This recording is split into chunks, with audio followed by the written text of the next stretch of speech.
The sheriff's office is not saying you cannot have a union. They are just not happy with the way the PBA is doing things. I believe the supervisors were coached, and some of them even made statements to deputies like, this isn't to do away with the union. This is maybe to see if we want another union to come in and try things out that way. There was a lot of other comments made to hide the real meaning of what the petition was. Mike, since the impasse, some of the members of the bargaining unit have withdrawn. Did you expect that? We expected a certain percentage to drop out whenever there's a fight like that happens. But another thing that's happened is deputies are being told by supervisors, you need to quit the union. And they don't want to make their supervisors angry. They don't want to incur their wrath. So they're calling down and quitting the union. And then some of them are actually saying, well, I don't want payroll deduction because the sheriff will know I'm a member. So they're paying by check privately. But we expected these tactics and we expected these things to happen. Mike, you've been the subject of some personal criticism. I mean, it's gone as far as your appearance. I mean, are you an easy target here? The sheriff's office wants me to be the target. They don't want the light on the issues. They want to attack me personally. That way, if they make me the ogre, they can hide and not address the issues. When you look at the tension between the sheriff's office and the PBA, or any disconnect that might be in existence between the PBA and its bargaining unit, what word or phrase would you use to describe it?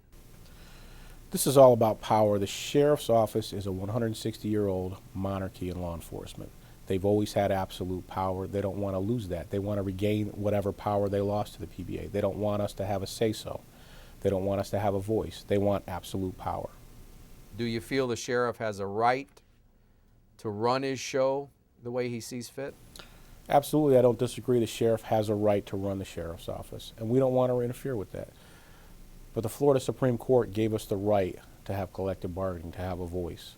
We don't want to interfere in the day-to-day operations of the sheriff's office. We don't want to tell him how to arrest people. We don't want to tell deputies not to work, not to write tickets, not to arrest people. We don't get involved in any of that. We don't want to be involved in any of that. We're here for the deputies' benefits, pay, and representation. We want to do what's best for our guys. We want to make their lives better. We want to make their families' lives better. The sheriff pointed to your original contract as an example of charges that it was a carbon copy of the Tampa Police Department's contract, specifically mentioning the $300 deductible involving avoidable or at-fault crashes. The Tampa Police have a great contract. It's a model contract used throughout the state. We tried to take the good things out of that contract and use it in ours. We're not going to apologize for that. We thought it was a good idea. Our members would love to have that contract. As far as the $300 issue, that's being used as a tool to harass the PBA members and the PBA. It's being misused. The contract states if you get into a traffic accident, the contract doesn't state that. The contract states if you damage your equipment through misuse or misconduct, you need to pay $300. We put that in as a deductible so deputies wouldn't be charged more. It's not meant for traffic accidents. It was never meant for that. The Tampa Police don't use it for that. The first time the contract was signed, the sheriff's office planned to fine deputies $300 for at-fault traffic accidents.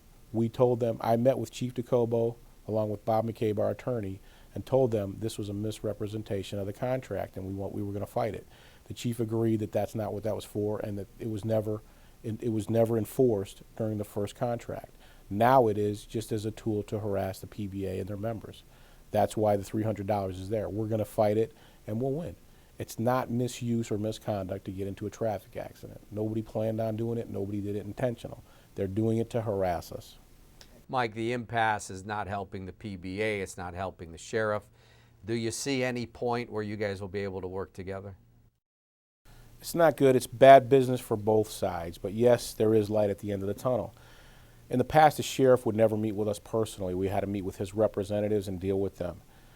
Recently, I met with the sheriff personally and discussed what's been going on, and we agreed that after the vote, we need to sit down personally together and work this out instead of the fight continuing.